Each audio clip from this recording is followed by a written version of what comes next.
उसका चिन्ह पिता पुत्र पवित्र आत्मा के नाम पर आमीन।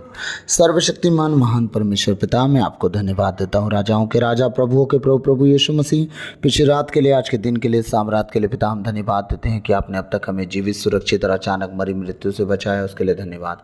पिता, जितने आपके बेटे बेटी आज सुन रहे हों प्रभु, उनको और जो सुनने वाले हैं उनको भी मैं उनके लिए प्रार्थना करता हूँ। तेरी दया उन्हें कवर करे, तेरा परमेश्वर तेरी मर्जी उन्हें कवर करे।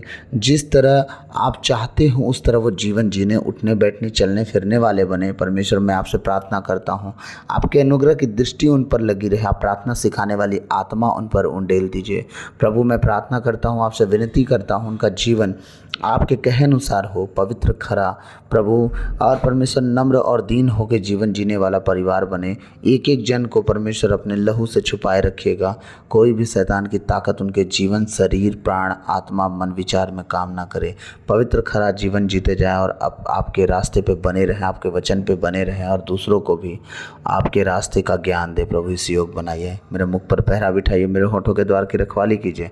आज बोलने वाला मैं नहीं वरन आप स्वयं मुझ में होकर अपने वचनों के द्वारा बातचीत करें, ताकि आज का एक एक वचन हमें रास्ता दिखाए, जीना सिखाए और प्रभु आप में और विश्वास में बढ़ना सिखाए। इस योग बनाए, सारी बातों को आपके चरणों में रखते हुए प्रार्थना विनती यीशु के नाम पर बाप आपसे मांगता हूँ, सुनिए और दया से ग्रहण कीजिए। आमीन आमीन आमीन।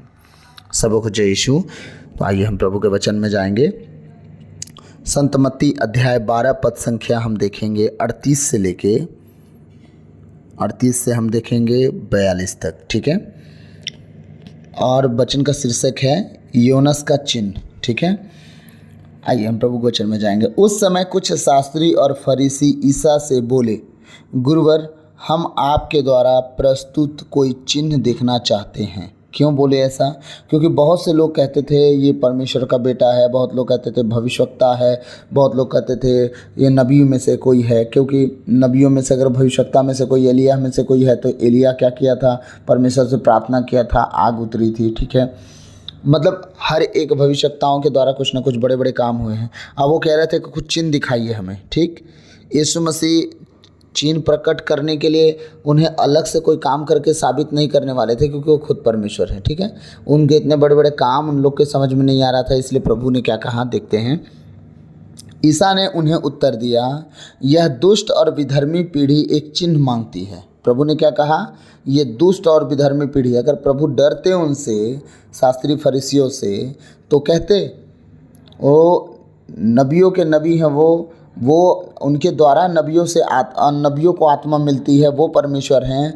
तो नबी जब किसी से नहीं डरते थे, तो ये तो नबियों के ऊपर आत्मा भेजने वाला परमेश्वर है, ये कैसे डरेगा? इसीलिए तो इन्होंने कहा।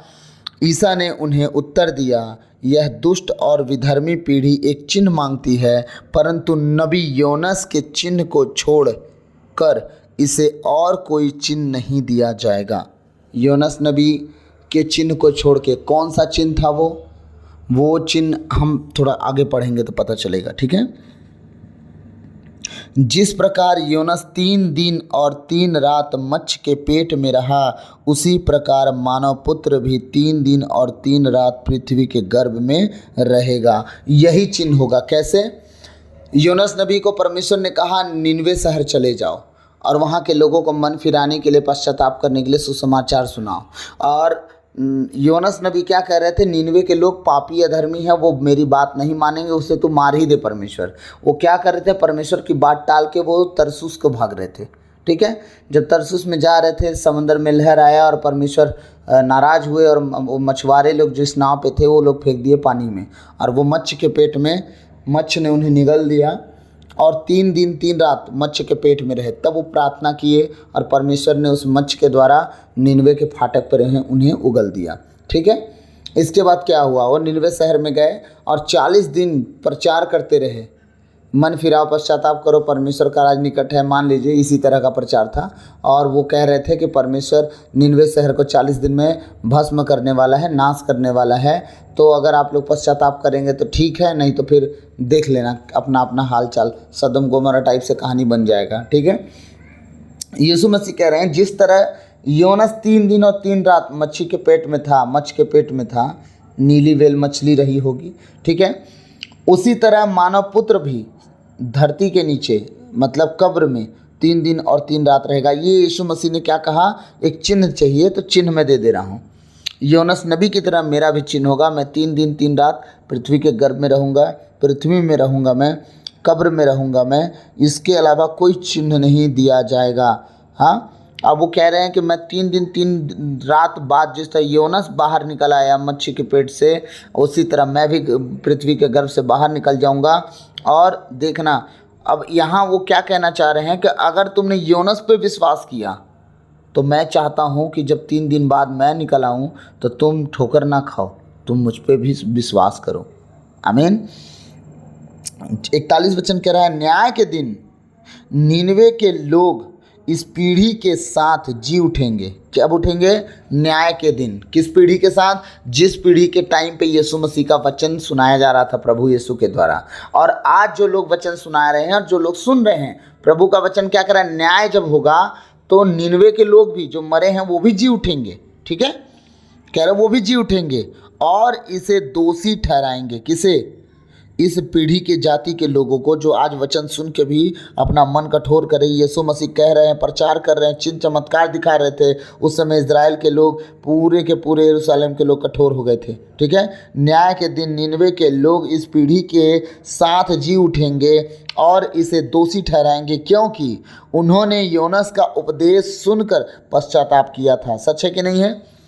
योनस ने कहा 40 दिन में निनवे नाश हो जाएगा। उन्होंने क्या किया, वहाँ के राजा ने टाट ओढ़ा राख पे बैठा और यहाँ तक कि पूरे बच्चे तक उपवास में आ गए। भेड़ बकरी ऊंट गधा किसी को खाना नहीं मिल रहा था। सोचिए, राजा ने ऐसा पश्चाताप करवाया और सब के सब जनता ने, कल वहाँ के लोगों ने, उस जितनी प्रजा थी वो सब पश्चाताप किया, परमेश्वर उन्हें माफ़ किया। ठीक है, कह रहे हैं कि उन्होंने योनस नबी का सुसमाचार सुन के अपना मन फिरा लिया, पश्चाताप कर लिया, और वो अगर जी उठेंगे जिस दिन ना, तो याद रखना तुम्हें दोष लगाएंगे।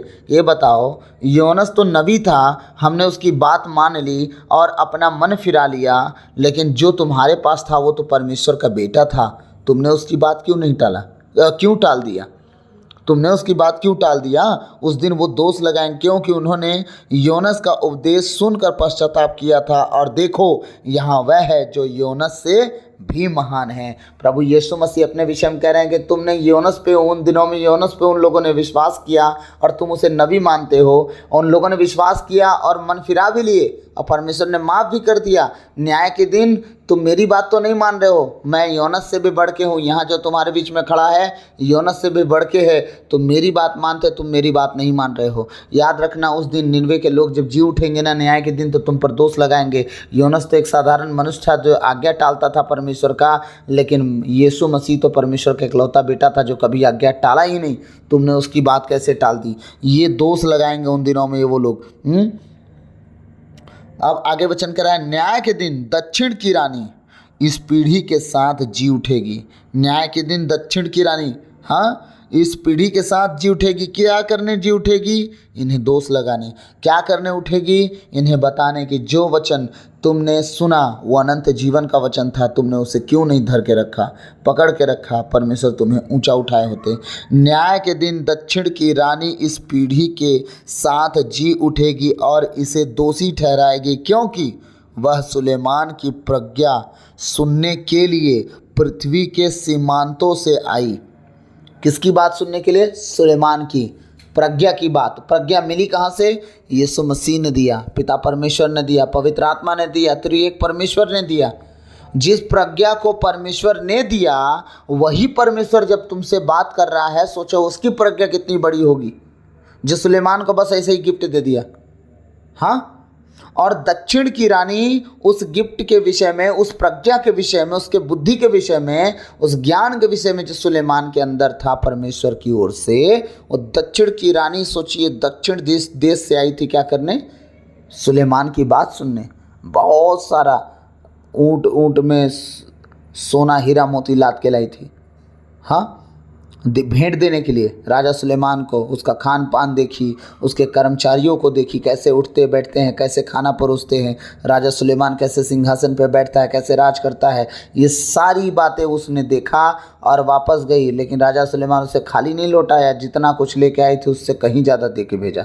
हाँ, अब प्रभु का वचन कह रहा है कि न्याय के दिन वो रानी जब जी उठेगी तो कहेगी मैं दक्षिण देश से आई थी सिर्फ सुलेमान की बात सुनने, लेकिन यीशु मसीह तो पिता परमेश्वर सिंहासन पे विराजमान दाहिने बैठने वाला यीशु है अब्बा पिता के। सोचो तुमने उसकी बात टाल दिया, मैं तो एक व्यक्ति को सुनने, एक इंसान को उसके प्रज्ञा की बात सुनकर मैं इतना दूर से आई थी, और तुम मुक्तिदाता की आवाज़ सुन के उसके बातों को इग्नोर कर रहे हो, अनदेखा अनसुना कर रहे हो। हाँ, प्रभु कह रहे हैं न्याय के दिन दक्षिण की रानी इस पीढ़ी के साथ जी उठेगी और इसे दोषी ठहराएगी, क्योंकि वह सुलेमान की प्रज्ञा सुनने के लिए पृथ्वी के सीमांतों से आई थी। और देखो यहाँ वह है जो सुलेमान से भी महान है। यीशु मसीह अपने बारे में कह रहे हैं देख लो, मैं वो हूँ जो सुलेमान से भी महान हूँ।